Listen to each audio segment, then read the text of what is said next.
Halo sahabat pembelajar, bertemu dengan saya Robin Novianto di guruvirtual.id. Pada video kali ini, kita akan membahas materi tentang keamanan komputer. Mari kita lihat video berikut ini. Halo sahabat pembelajar, pada video kali ini kita akan membahas materi tentang keamanan komputer, atau lebih familiar kita sebut dengan istilah cyber security. Nah, cyber security atau IT security adalah keamanan informasi yang diaplikasikan pada komputer dan jaringannya. Jadi, ruang lingkup dari cyber security ini tidak terbatas hanya pada sistem komputernya, tetapi juga pada sistem jaringannya. Kemudian, computer security atau keamanan komputer ini bertujuan untuk mendeteksi dan mencegah ancaman atau akses ilegal. Di sini saya highlight ancaman atau akses ilegal di sebuah sistem yang berbasis informasi. Perlindungan atau proteksi atau keamanan informasi yang bersifat digital pada saat apa? Pada saat informasi itu disimpan, ditransfer, atau pada saat informasi itu digunakan. Nah, tentang topik materi kita kali ini ada beberapa keyword atau istilah ya yang perlu kita pahami. Yang pertama adalah cyber security. Cyber security ini tadi kalau kita kaitkan sama konteksnya dengan keamanan komputer ya. Kemudian ada cyberspace. Cyberspace ini apa? Cyberspace ini bisa kita artikan mungkin sebagai ruang cyber atau dunia maya mungkin ya. Kemudian ada cybercrime. Cybercrime ini, crime ini bisa kita artikan sebagai kejahatan mungkin, atau tindak kriminal. Kemudian ada lagi adalah cyber law. Law ini bisa juga kita artikan sebagai hukum atau peraturan di dunia cyber, gitu ya. Nah, konsep dari keamanan komputer ini di sini saya ilustrasikan ada 3 ya. Kita sebut CIA, bukan Central Intelligence Agency ya. Itu intelijennya Amerika. Kalau CIA di sini yaitu yang pertama adalah confidentiality. Kemudian yang kedua adalah integrity, yang ketiga adalah availability. Nah, kita jabarkan satu persatu ilustrasi ini. Nah, yang pertama adalah confidentiality, yaitu informasi tidak diketahui oleh pihak lain yang tidak berkepentingan.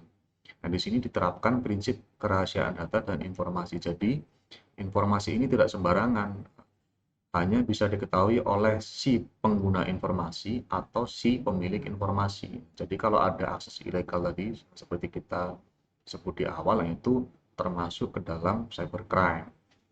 Kemudian yang kedua adalah integrity. Informasi tidak berubah atau utuh atau apa adanya.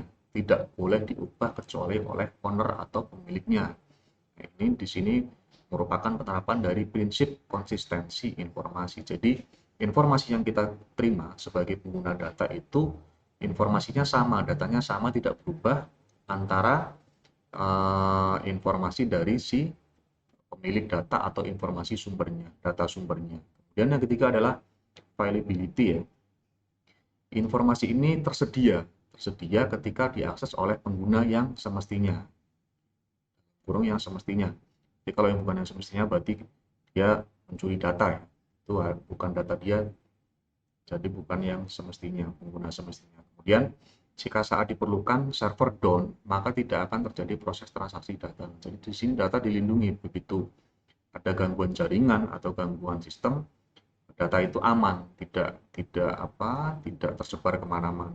Prinsip availability, data itu harus selalu tersedia dari si pemilik data untuk si pengguna data.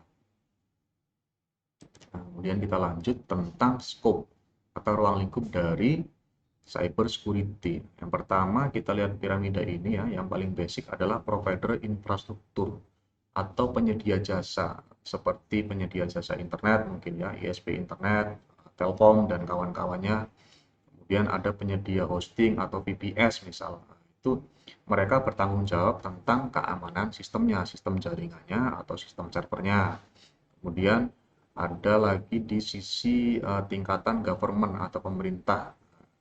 Di sini pemerintah ini bertugas mengeluarkan regulasi ya, regulasi atau peraturan atau perundang-undangan. Kemudian di level selanjutnya adalah organisasi atau institusi. Nah, biasanya masing-masing organisasi atau institusi ini punya aturan yang berbeda-beda sesuai dengan kebutuhan mereka sendiri ya. Biasanya juga mereka akan menurunkan aturan-aturan tersebut dari sisi government pemerintah pusat. Nah, kemudian yang terakhir adalah end user atau kita sebagai pengguna data. Ini adalah ruang lingkup dari cyber security. Nah, kemudian kita masuk ke pembahasan cybercrime. Seperti yang di awal tadi kita singgung, cybercrime itu apa? Kriminal ya, atau tindak kriminal atau tindak kejahatan mungkin ya di dalam dunia cyber. Nah, ini perbuatan melanggar hukum yang dilakukan dengan media berbasis sistem dan teknologi informasi. Nah, di sini kita sudah nggak ngomongin lagi maling konvensional seperti maling ayam atau maling motor. Nah, di sini malingnya ini menggunakan media berbasis sistem dan teknologi informasi. Cybercrime ini kalau di Indonesia termasuk dalam extraordinary crime atau tindak kriminal khusus ya, tindak kejahatan khusus, hampir sama dengan narkoba atau terorisme mungkin ya. Dalam konteksnya di Indonesia, cybercrime ini pemerintah Indonesia mengeluarkan sebuah undang-undang yaitu Undang-Undang ITE, UU ITE, Undang-Undang Informasi dan Transaksi Elektronik. Seperti sering kita lihat di media pemberitaan yang media mainstream ini sering banget nih UU ITE ini dipakai untuk pencemaran nama baik misalnya atau pencucian uang atau judi online mungkin ya, itu sering dipakai UU ITE ini. Nah, konteksnya dalam cybercrime ini sebenarnya dari si pelaku cybercrime ini ada beberapa motif atau faktor yang bisa kita amati di sini ya. Di sini ada faktor politik. Nah, faktor politik ini contohnya kalau misal politik ini mungkin antar lembaga pemerintah mungkin bisa jadi, atau antar negara mungkin. Jadi backgroundnya dia background politik, bisa untuk mensabotasi, sabotase atau mata-mata ini kan espionage atau propaganda. Kemudian ada faktor emosional. Emosional ini biasanya berhubungan dengan tingkat emosi seseorang ya, si pelaku ini ya. Mungkin dia pengen membuktikan punya obsesi tertentu atau hate ini ya, benci kepada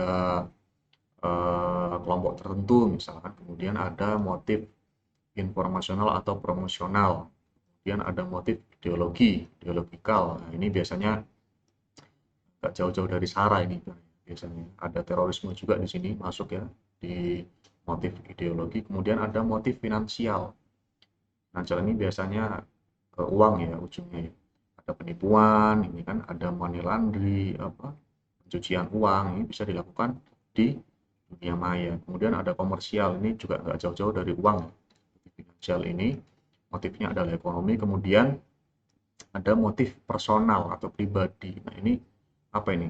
Need to prove themselves, ini sebagai contoh pembuktian diri bahwa dia itu bisa nih melakukan pembobolan data, misal pencurian data, misal kalau kita lihat kasus yang terbaru itu ya seperti Bjorka itu mencuri data, nah, dia pamer tuh di forum tuh bahwa saya bisa nih bobol data di pemerintah Indonesia sebagai pembuktian diri di circle mereka, di circle forum mereka. Kemudian yang paling bahaya ini nih, eksploitasi ini contohnya adalah pornografi anak atau mungkin jual beli human trafficking ya, jual beli manusia di dark web misal. Ini termasuk juga di dalam faktor atau motif yang dalam konteks cybercrime. Kemudian ada juga faktor yang mempengaruhi selain tadi ilustrasi tadi, yaitu meningkatnya kemampuan pengguna komputer dan internet. Jadi semakin ke sini karena internet murah, kemudian smartphone murah, aksesnya juga murah, kecepatannya kencang. Nah, ini mempengaruhi meningkatnya kemampuan pengguna. Jadi mereka lebih lebih canggih lah istilahnya. Kemudian adalah banyaknya software yang pada awalnya digunakan untuk melakukan audit sistem, tapi malah disalahgunakan. Ini contohnya banyak nih. Sebenarnya software ini awalnya cuma dibuat untuk pen testing ya, sebuah sistem atau sebuah server atau sebuah website misal. Nah, tapi malah disalahgunakan untuk melakukan kejahatan. Kemudian banyaknya software-software untuk melakukan penyusupan yang tersedia di internet dan bisa di-download secara gratis. Biasanya kasus-kasus seperti ini terjadi di forum-forum hacker ya. Seperti tadi yang saya bilang, Bjorka itu dia di dark web, dia pamer tuh dia bisa nyuri data pemerintah Indonesia dengan tools ini misalnya. Jadi di forum-forum tersebut bebas itu membahas tentang cybercrime dengan tools-tools yang ada buatan mereka sendiri. Kemudian adalah kurangnya hukum yang mengatur kejahatan komputer. Tadi di depan juga kita sudah singgung tentang UU ITE ya, yang mengatur tentang informasi dan transaksi elektronik. Sebenarnya UU ITE ini masih banyak kekurangannya kalau kita hubungkan dengan konteks cybercrime. Banyak kejahatan-kejahatan cybercrime ini yang tidak tercover oleh undang-undang ITE. Jadi kebanyakan UU ITE itu malah untuk pencemaran nama baik, untuk di luar konteks cybercrime ya. Jadi masih belum cukup tercover oleh UU ITE. Kemudian semakin banyaknya institusi yang menghubungkan jaringan LAN mereka ke internet. Jadi misal contoh sebuah kampus atau sebuah sekolah atau sebuah kantor ya punya jaringan LAN intranet yang private, kemudian mau nggak mau mereka harus terhubung dengan internet karena mengikuti perkembangan zaman ya. Jadi lebih rentan jaringan mereka itu ditembus oleh seorang penyerang atau seorang hacker ya. Kemudian meningkatnya aplikasi bisnis yang menggunakan internet. Nah ini hampir semua aplikasi bisnis sekarang ini wajib terhubung dengan internet. Itu salah satu faktor juga yang menjadi celah dari serangan cyber gitu ya. Kemudian adalah banyaknya software yang mempunyai kelemahan atau bugs. Nah, ini yang sering kita abaikan. Banyak kita pakai software ini sebenarnya yang mempunyai celah yang kita abaikan. Itu sebenarnya jadi backdoor atau pintu masuk lah istilahnya untuk penyerang-penyerang itu menyerang sistem kita. Kemudian kita lanjut ke security threats ya, atau ancaman keamanan. Nah, di ilustrasi ini nih, di sini ada gambar tikus minum air ya. Di sini ada petir nih menyambar gedung, kemudian di sini ada detailnya ya.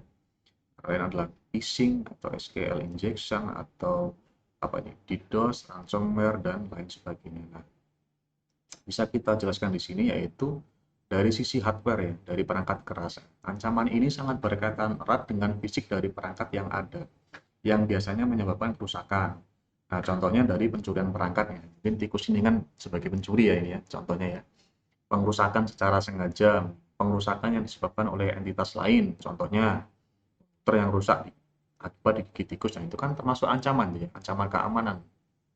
Kemudian tersiram air, tersambar petir nih kan, tersambar petir atau karena bencana alam. Kemudian dari sisi software atau perangkat lunak, ada ancaman ini bisa kita definisikan sebagai ancaman berbasis perangkat lunak ini butuh penanganan khusus untuk mendeteksi atau mencegahnya. Contohnya apa? Yaitu tadi hacking atau networking attack, misal kita melakukan DDoS, sniffing, spoofing di jaringan kampus atau di jaringan publik misalkan, untuk mencari atau mencuri akun-akun pribadi atau informasi-informasi rahasia. Virus juga termasuk, kemudian malware itu kan yang banyak sekarang terjadi ya. Kemudian ada special case di sini, saya highlight di sini social engineering. Nah, ini dari sisi manusianya atau dari sisi brandware-nya.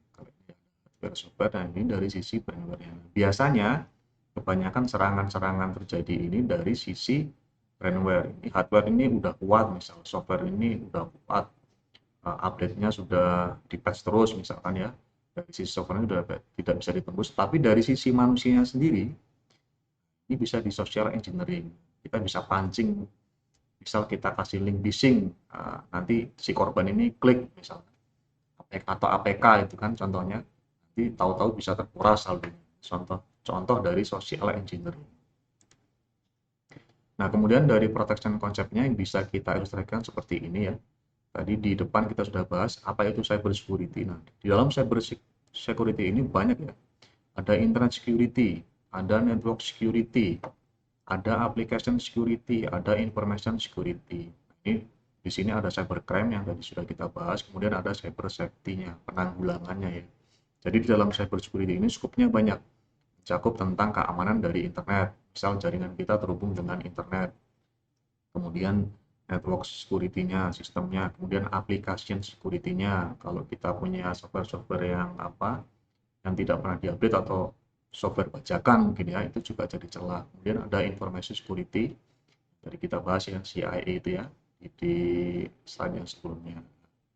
Kemudian penanggulangannya gimana? Contoh ini, Contoh pertama yaitu sampelnya primary email dan financial account. Misal kita membuat email utama untuk akun mobile banking misal. Apa yang harus kita lakukan untuk memperkuat keamanannya? Misal ini di sini contohkan, pilih unique strong password. Password yang unik atau password yang kuat. Jangan password yang umum seperti tanggal lahir kita atau alamat kita, itu mudah ditebak oleh orang lain ya. Kemudian change password every 6 months contohnya. Kita ganti password secara berkala, 6 bulan sekali atau setahun sekali atau bahkan sebulan sekali untuk mencegah terjadinya pembobolan data oleh orang-orang yang tidak bertanggung jawab. Bisa dilihat ya, contoh 2, contoh 3 kurang lebih sama. Demikian materi kita tentang keamanan komputer atau cyber security. Terima kasih atas perhatiannya. Saya ucapkan Assalamualaikum warahmatullahi wabarakatuh.